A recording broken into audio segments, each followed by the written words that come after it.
Hello, my friends, and welcome to another episode of Turn the Page podcast.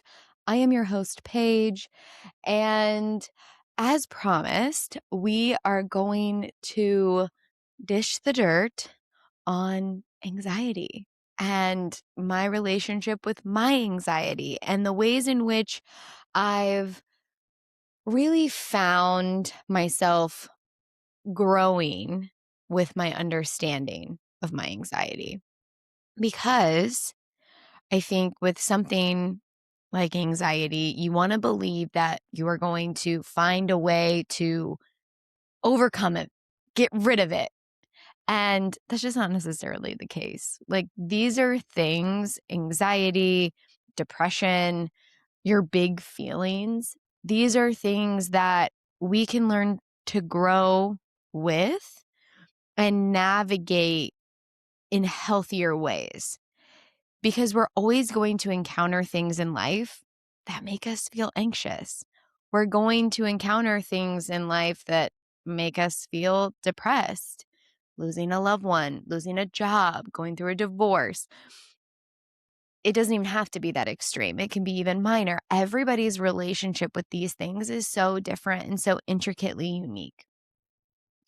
That being said, I'm going to share my experience and then also share with you some of the things that I have found that have helped create a better relationship, a healthier relationship with myself and with these seasons of life that I'm navigating anxiety. So if you follow me on socials, I posted a video about the Aries new moon last Friday.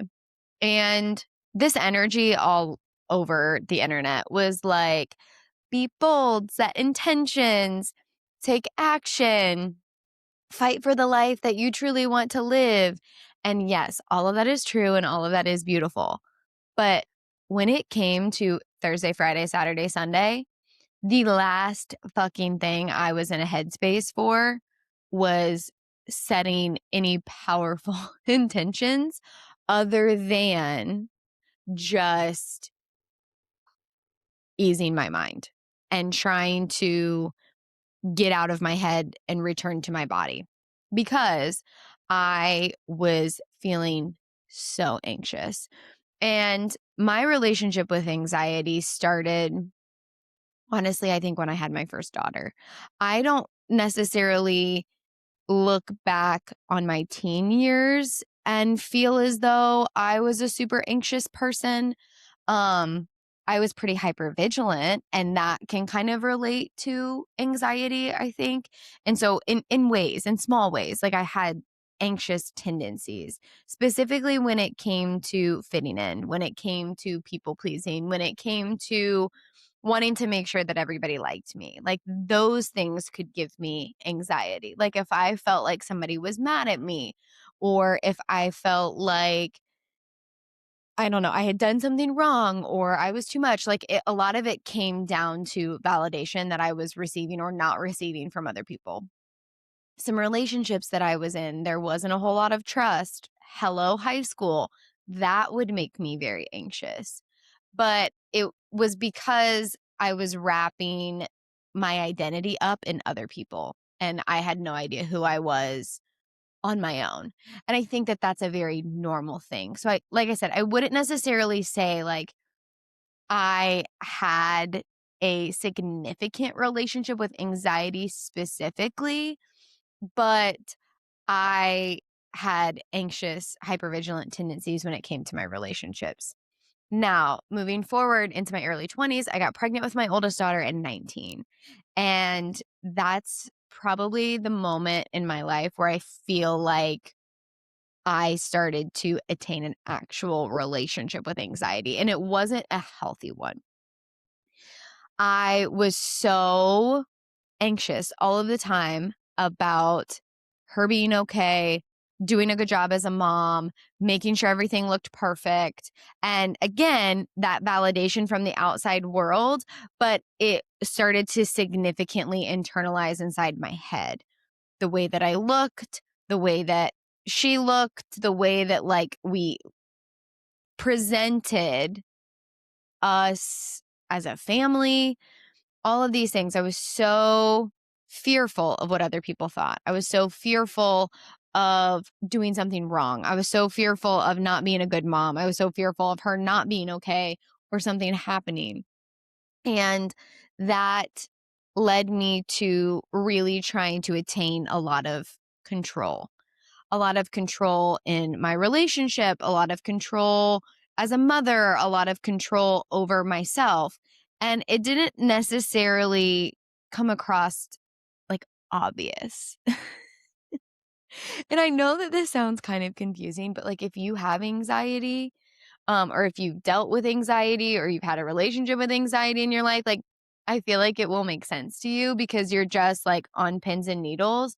And this relentless loop in your mind is telling you that like something bad is going to happen. Something bad's going to happen, or somebody's going to say something bad about you, or somebody's going to think something bad about you. And you just slide into this like complete hyper vigilance. Or at least that's how it played out for me. And so I would have these moments where I would be so overcome by this fear because I had no trust. I had no trust in life. I had no trust in myself. I had no trust in God. Like, let's be really honest. Like, I didn't know how to curate that trust with any of those things because because I didn't know who I was, because I had no confidence in who I was, because I didn't know how to love myself, because I just didn't know, because I was young. And because like learning trust in life is a difficult skill. And I think in my early 20s, I just gave all my power away to all of these external factors. And when you're giving all of that power away, you don't have anything left for yourself. When something like anxiety kicks in, it's like all your defenses are down. You don't have anything left to like combat it. Like you don't have anything left to navigate it in a healthy way. You're just in survival. And so I spent my 20s very significantly in that space. And there were moments and there were times where I was feeling anxious and I didn't even know that it was anxiety that I was dealing and navigating. Now, only one time in my life was I ever put on medication for anxiety. And this is what I'll tell you about that. This is where I was in my life at that point in time when I was given a low dose of anxiety medication, because I think everybody's relationship with anxiety is unique. And if going to the doctor, utilizing medication is the ways in which that you feel the healthiest and the safest navigating your anxiety, do it. Okay, do it. I am not here to tell anybody the right or wrong ways to navigate your emotions. For me, when I was given this anxiety medication, and I think it was during my pregnancy with my second daughter, because I had a pregnancy loss before I got pregnant with my second daughter. And so I was feeling very anxious and afraid all the time. And so they gave me a low dose of anxiety medication. They're like, just take it when necessary. And then after she was born, we went straight into COVID. And she was 6 weeks old. And so obviously that like stirred up even more anxiety. Like all of us were anxious because we thought we were going to die if we ate a vegetable without spraying Lysol on it. And I'm pretty sure that eating vegetables after spraying them with Lysol was probably going to kill us faster than COVID. But, I'm not a doctor. I'm not giving medical advice. Okay. I just look back on that period of my life and think, shit, girl, we did the best we could. But when I was taking that anxiety medication after I had my daughter. On the bottle, it said, "Do not drink alcohol when you take this medication." And let me tell you, friends, at that point in my life, that was like a massive red flag. I was like, "You're telling me I can't have a cocktail if I take these pills? Well, guess what? We're not going to take these pills." So I never was on anxiety medication for a significant period of time. I've been out here just raw dogging life for the last 5 years. No anxiety meds, no alcohol. I don't smoke cigarettes anymore, but it's interesting to think about. It's interesting to think about because where my head was at that point in time was like, I would much rather drink than take this little pill to help with the anxious feelings that I'm having. And I'm not going to judge myself for that because at that point in time, that was my only, like, that was the only thing that I knew to do. That was the only thing that I knew to do to turn off the relentless voice in my brain. And that's okay. Like, that's okay. Like I said, I'm not going to judge myself for that. But it was also part of the reason why I got to the point with alcohol that I was like, okay, I think that this is turning into a coping mechanism. I think that this is turning into a crutch. I think that this is turning into an avenue that we're taking to avoid what's going on inside of our bodies. And I came to that conclusion in a much harsher reality. But it was a part of it. I would get anxious going out into social settings. And like I said, throughout my 20s, I drank a lot. I partied a lot. I was a fucking good time, let me tell you. But when I entered into those situations, like I remember like having plans, like say in Indy, and like on the drive down, like my stomach would kind of be in knots. My chest would start getting tight. And I didn't even know to like think, you're feeling anxious about something. Why are you feeling anxious? What is it about this that is making you anxious? If I think about it now, it could have been the fact that socially, it's like, again, I want people to like me. I want to be fun. I want to be a good time. I want to make sure that I fit in. But then also, I would feel anxious because I knew that after a weekend of partying, my body would feel like absolute shit, that I would absolutely feel miserable. And so I was like already anxious about the hangover that would come after. And so going through all of that, experiencing all of that, understanding all of that, now I had no idea, like I said, what was going on then. When I would feel those feelings, it was like, I can't wait to have a drink because then that feeling is going to go away. These thoughts in my head are going to go away. Now, are they going to come back with a vengeance tomorrow? Absolutely. Absolutely. But if I had weekend plans, then I could just continue the buzz.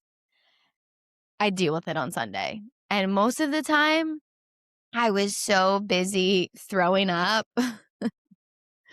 or fighting a pounding headache or leg cramps or trying to sleep it off that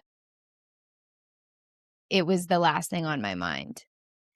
But I was also the queen after party weekends or fun events. Like I said, while I was in them, I was having a great fucking time.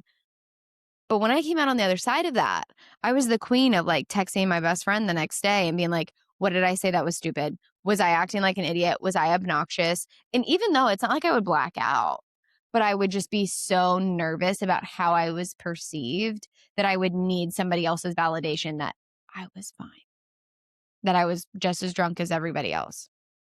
And so that only fueled my anxiety because that's the thing about alcohol. And again, I'm not here to tell anybody that you should or should not drink alcohol. But what I have learned, okay, so when you are drinking alcohol, it raises all those good hormones. It raises all those good feelings, your dopamine, your serotonin. You're getting that buzz and you reach that peak and it makes you feel really, really, really, really good. Okay. But then after you reach that peak, do you know what that alcohol then does? It bottoms out. all of those feel-good hormones.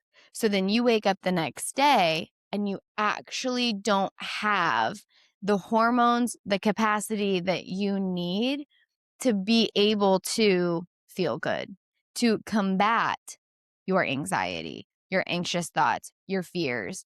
And so that's why a lot of times you feel irritable, anxious, fearful, grouchy, whatever it is.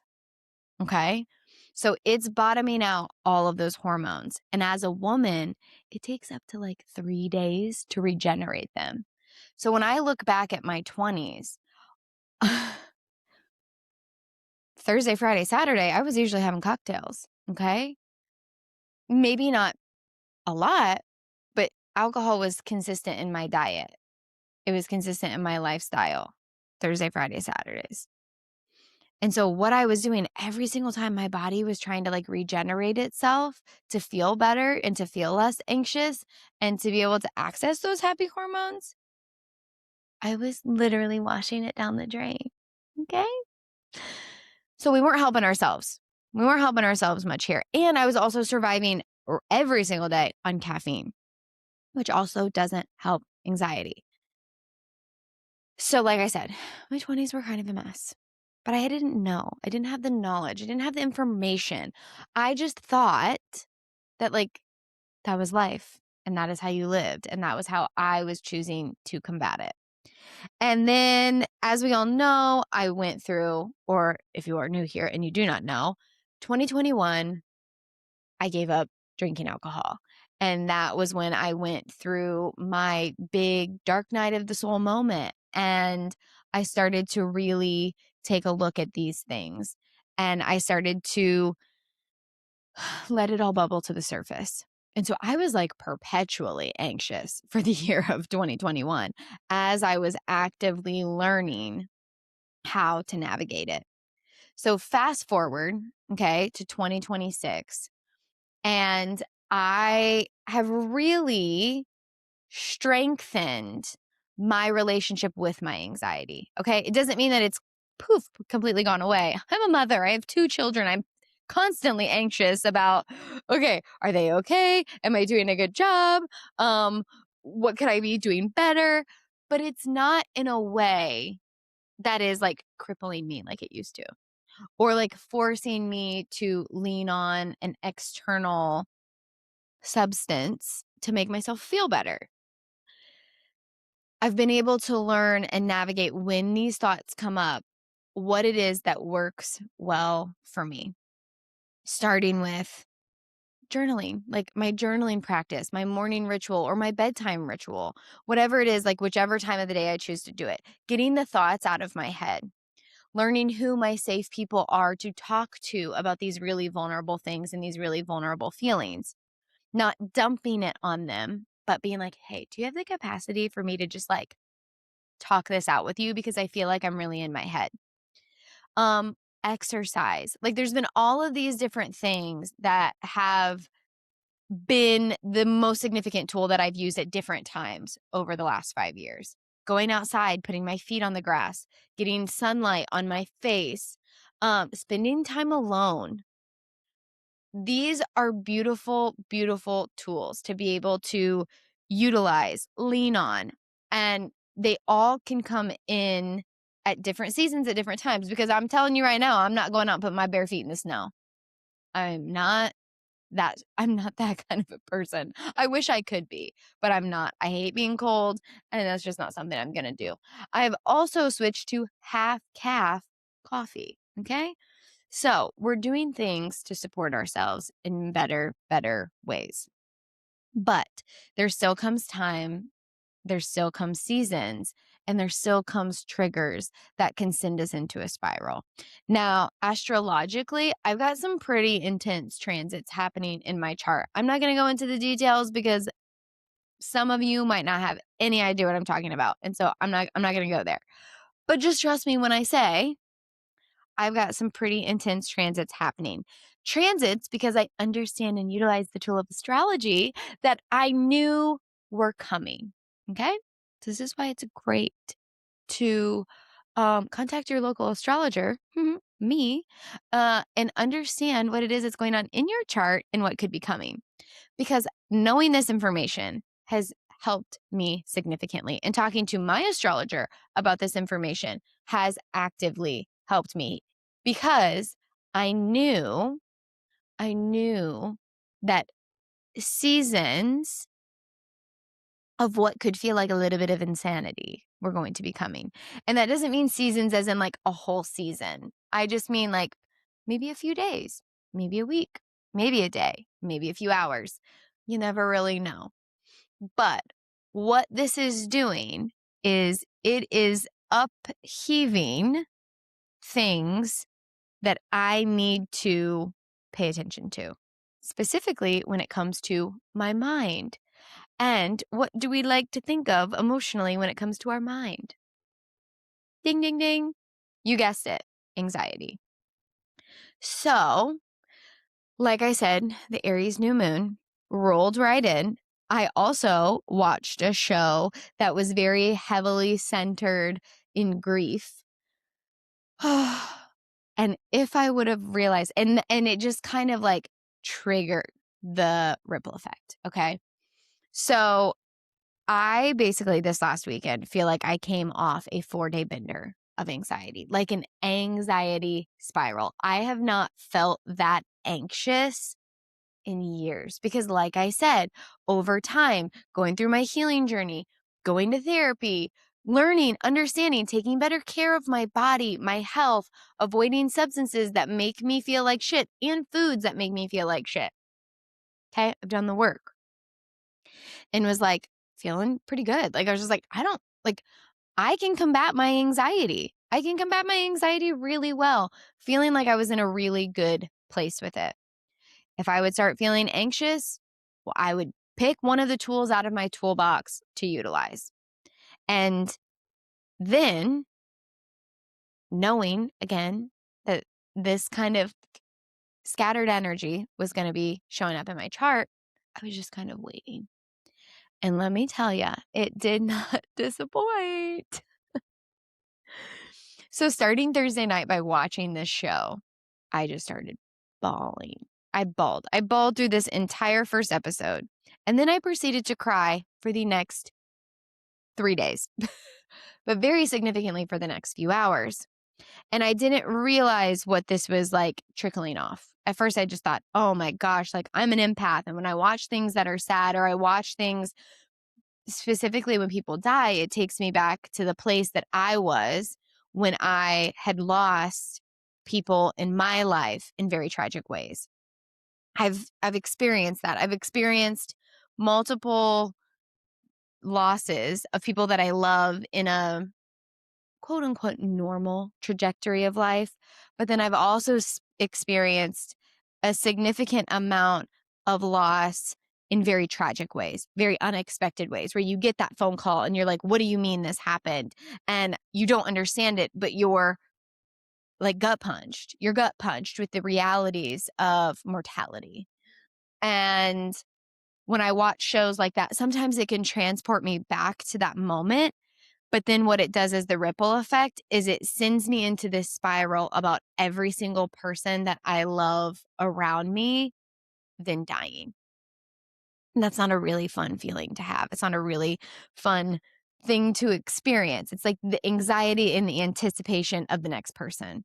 And I've done a lot of work around this. I've done a lot of therapy around this because I have experienced a lot of loss in my life and in tragic ways. And so that's kind of what I thought it was. I'm like, okay, this is what we're dealing with here. And this is what kind of kickstarted that trickle of anxiety.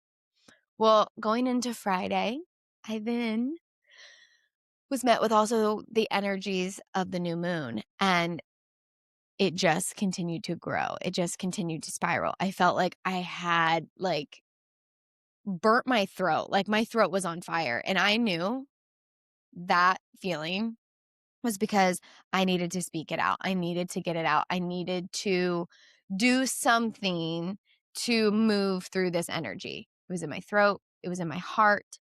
And I just felt heavy. I felt like I couldn't catch a full breath. And so, like, talking about it now, it's kind of like bringing it back, but I know it's with good reason. Okay.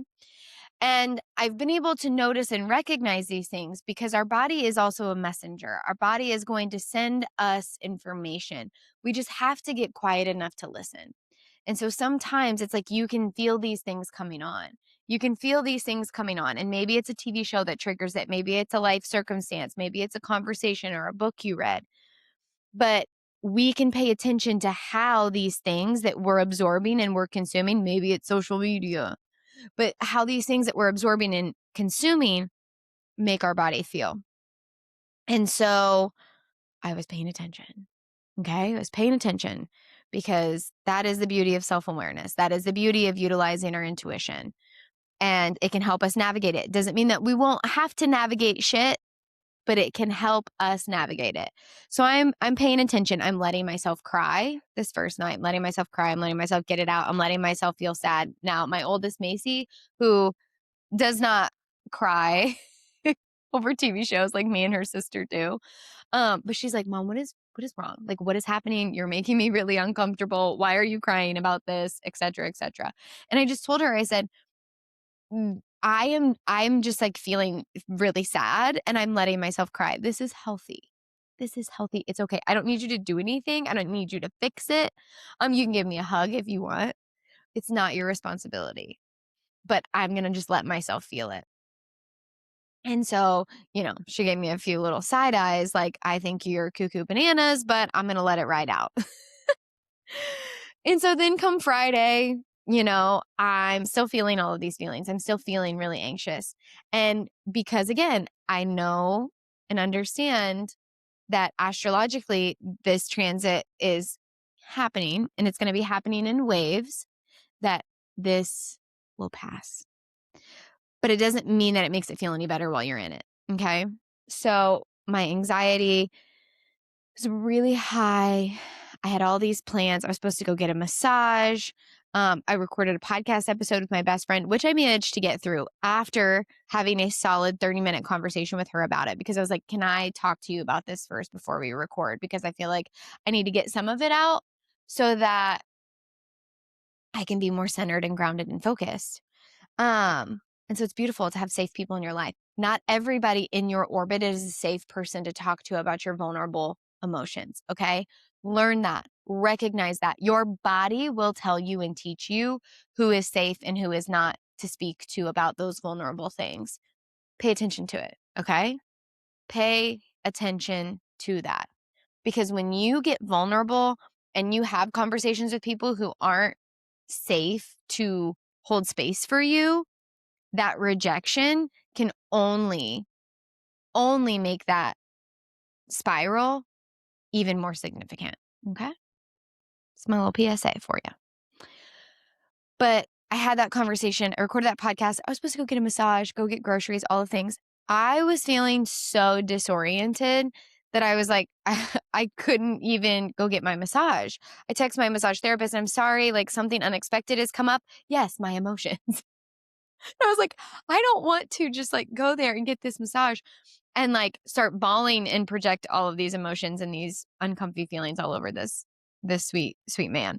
So I rescheduled my massage and I just like gave myself freedom for the rest of the day to do whatever it was that I felt I needed to do. So I went and got a coffee from my favorite coffee shop. I went and got sushi from my favorite sushi place. And then I came home and I did nothing. I laid on the couch with my dog and just allowed myself to be.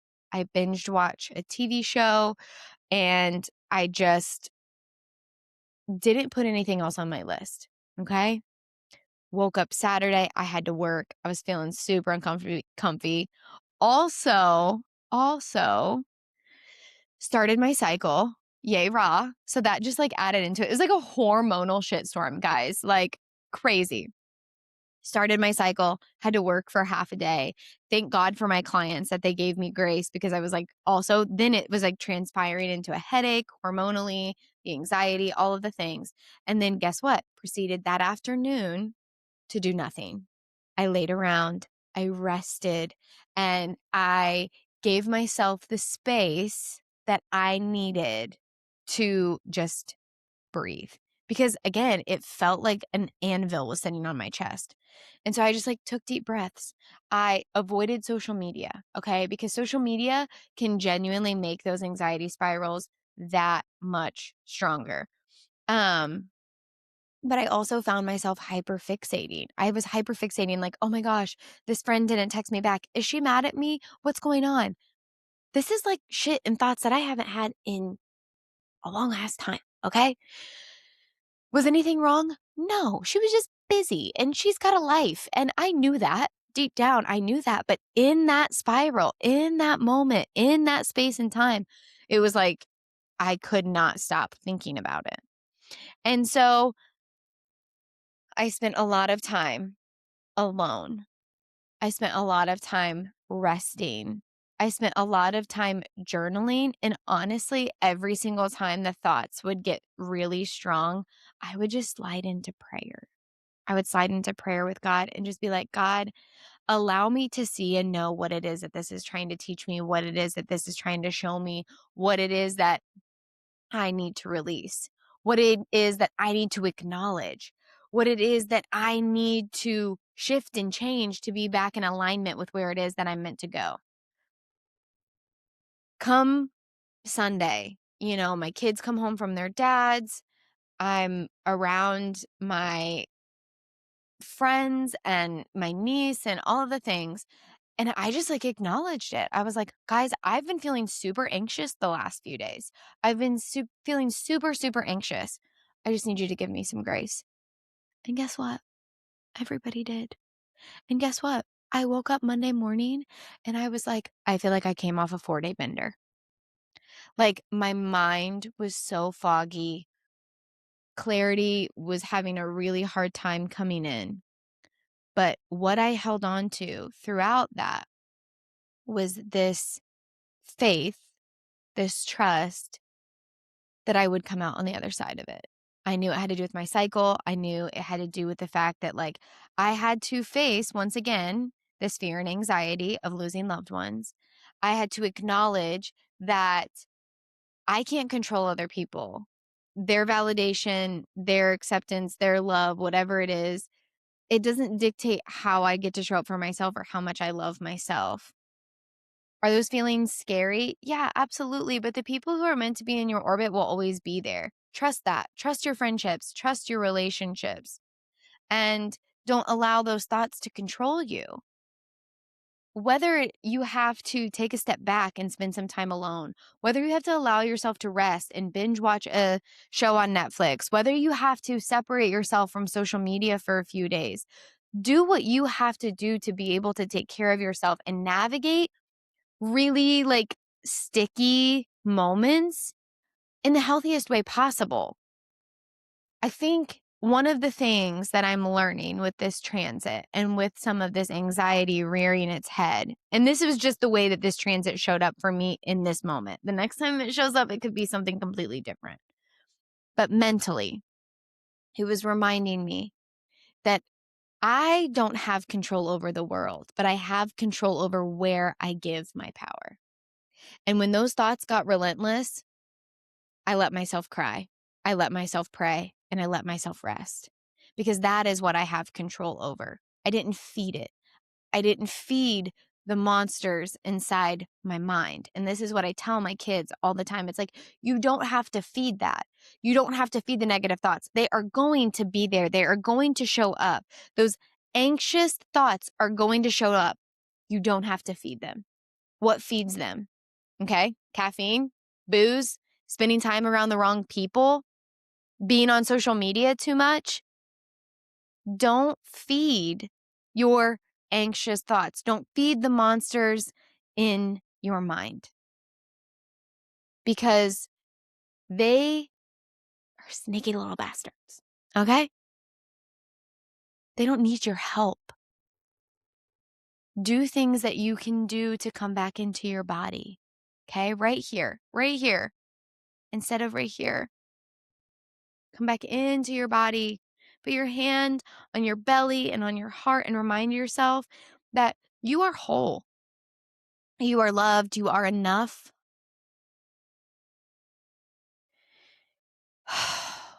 Take that deep breath. Take that deep breath. There's a lot in this world that can make us anxious. There's a lot in this world that can make us fearful. It's normal, it's human, but we have to learn and navigate how to hold hands with it. Thank you, anxiety, for trying to protect me, because that's what it's trying to do. It's trying to protect you. It's trying to protect you and make you believe that you have control over these things that you don't actually have control over, so that you don't get hurt, so that you don't feel scary feelings, so that you can prepare yourself for the next bad thing to happen or the next shitty circumstance to present itself. But it's taking you out of your life. It's taking you out of that moment. And I look back at these last 4 days and I'm like, girl, you navigated that the best way that you could. Did it feel good? No, it didn't. Of course it didn't. But I didn't feed it. I didn't feed it. And I think that that is the message that I want everyone to take with them, is that you don't have to feed the monsters in your mind. Find your ways, your tools to navigate it. Understanding your astrological birth chart is helpful, just saying. But so that you can intricately know yourself well enough to know how to combat what it is that may arise, when it may arise, how it arises. That starts with knowing yourself, trusting yourself, building that relationship. Get a journal. Put your feet on the grass. Know your body and your intuition well enough so that you understand the messages that it's trying to send you. Maybe you need to reduce your social calendar. Maybe you need to start saying no to some shit. Maybe you need to spend your time around better people. Maybe you have a lesson that you need to learn. That's perfectly normal. We all do. Okay? Give yourself some grace. Take it easy. Rest. Reach out. Like, if you don't have a safe person in your life to talk to about your anxiety, slide into my DMs, because I'm happy to hold space for you. I'm happy to hold space for you. And I hope that in hearing my story, my relationship, the things that I've learned, that I've gathered, can be of service to you, that you can utilize, that you can learn something from or resonate with. And however it is that you've navigated your anxiety and your relationship with it, please share.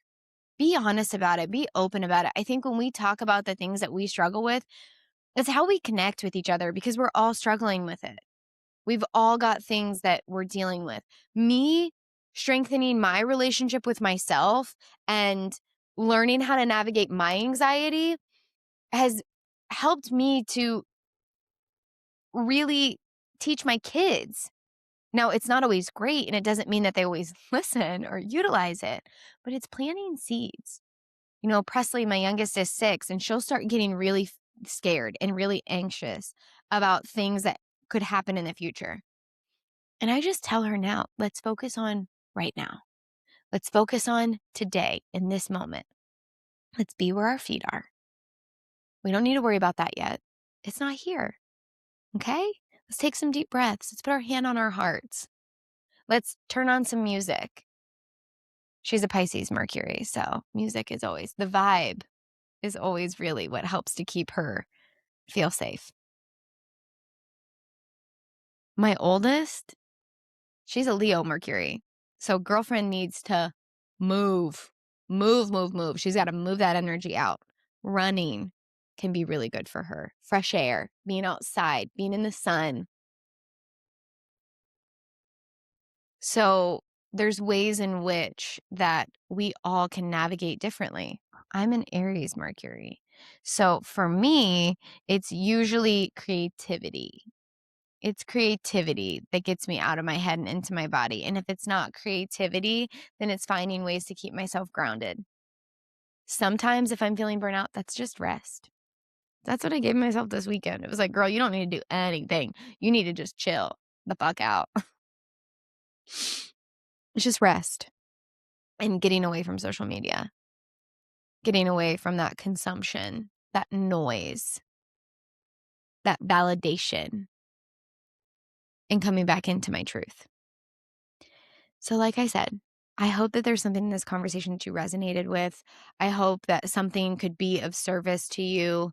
As always, thank you for listening, for being here, for holding space for me while I get vulnerable and share my story and share the things that are going on in my life currently. And as I navigate this transit, because it is one that's going to be hanging around for a while, I'm sure it's going to bring up more and more lessons. This one was just specifically around anxiety. And I think that it felt like a perfect time to share because I think that it's something that we can all really relate to.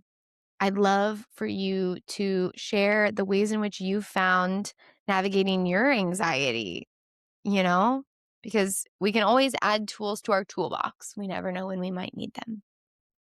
And if you feel called, please leave a rate or a review. I would love it and appreciate it. Share this podcast or this episode with your friends, your loved ones that you may feel could utilize it. And come say hi over on Instagram, TikTok, or Facebook at Turn the Page Podcast. I will see you next week. Love you all. Bye-bye.